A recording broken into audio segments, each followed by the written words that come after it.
Hello दोस्तों, स्वागत है आपका मेरे यूट्यूब चैनल पे ग्राफ इन नॉलेज पे। आज हम सीखेंगे एमएसएमई रजिस्ट्रेशन।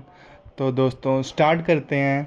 सबसे पहले तो एमएसएमई की वेबसाइट, ऑफिशियल वेबसाइट पे आ जाना है और वहाँ पर उद्यम रजिस्ट्रेशन आ रहा होगा तो वहाँ पर आ जाना है और फिर वहाँ पर आधार नंबर और अपना नेम डालना है एज़ पर आधार। ठीक है। उसके बाद ओटीपी जाएगा आपके आधार रजिस्टर्ड नंबर पे। ठीक है। फिर उसके बाद आप पूरा ओटीपी डाल के आपको ना वैलिडेट करना है और आफ्टर वैलिडेशन ये आपका डाटा सिंक करके नीचे आपके पैन डिटेल्स मांगेगा। तो आपको पहले सिलेक्ट कर लेना है टाइप ऑफ ऑर्गेनाइजेशन और फिर पैन नंबर डालना है। ठीक है। फिर पैन डालने के बाद पैन के अकॉर्डिंग आपका क्या नेम है वो डालना है। उसके बाद date of birth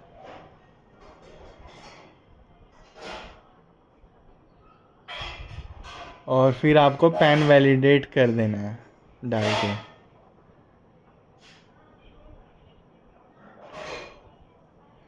after validating pan ये वैलिडेट हो जाएगा और फिर कंटिन्यू करना है आपको। और फिर ये आपसे कुछ इन्फॉर्मेशन पूछेगा कि आपने आईटीआर पहले फ़ाइल की है या नहीं, जीएसटी है या नहीं। ठीक है। और वैसे तो आईटीआर अगर आपने फ़ाइल की होगी यस नो सिलेक्ट हो जाएगा ऑटोमेटिकली। और फिर यहाँ पर अभी फर्स्ट आप रजिस्ट्रेशन करो तो कुछ होगा नहीं, ये सारे कुछ डिटेल्स। ठीक है, टर्नओवर वगैरह। और फिर आपको कंटिन्यू करना है।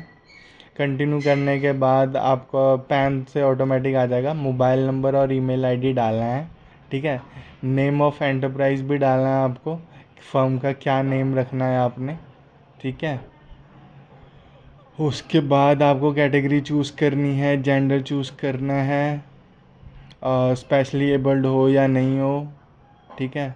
और उसके बाद आपका ऑफिशियल एड्रेस डलेगा। ऑफिशियल एड्रेस डालने के बाद लोकेशन ऑफ प्लांट सेम ही होगा, ऑफिशियल एड्रेस और ये ऐसे कुछ होगा नहीं। बट अगर आपके केस में अलग है तो आपको वो अलग डालना है। बट उससे पहले आपको यूनिट ऐड करनी पड़ेंगी।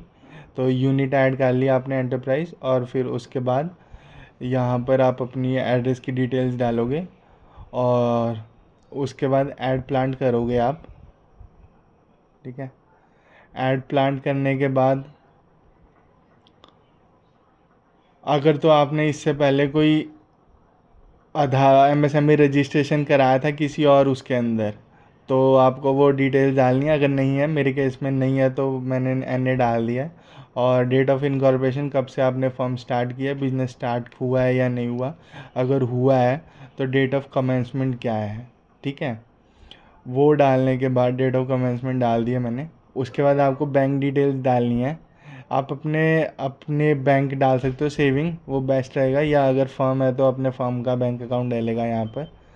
और उसके बाद आपको अपनी मेजर एक्टिविटी सिलेक्ट करनी है। मेजर एक्टिविटी क्या है आपकी, सर्विस है या मैन्युफैक्चरिंग है। तो मेरे केस में तो सर्विस है तो सर्विस सिलेक्ट कर लेंगे। और उसके बाद एनआईसी कोड्स डालने हैं आपको।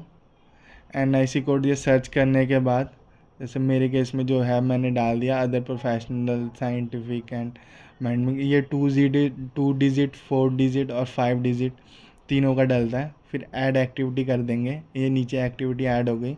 फिर नंबर ऑफ़ पर्सन, मेल कितने हैं आपके फर्म में, फीमेल कितने हैं आपके फर्म में, वो डलेगा।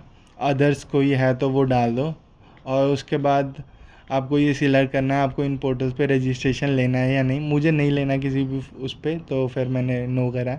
और फिर वैलिडेट ओटीपी करके आपको कर देना और यहाँ पर ओटीपी जो आएगा वो आपको डाल देना है और फाइनल सबमिट हो जाएगा आपका। फिर एक सेकंड, एनआईसी ये वेरिफिकेशन कोड सबमिट करके। ठीक है। और ये आ गया आपका उद्यम रजिस्ट्रेशन। ये नंबर कॉपी पेस्ट कर लेना दोस्तों, क्योंकि ये बहुत ज़रूरी है। अगर ये नहीं है तो फिर थोड़ी दिक्कत आती है। ठीक है। ओके, थैंक यू दोस्तों।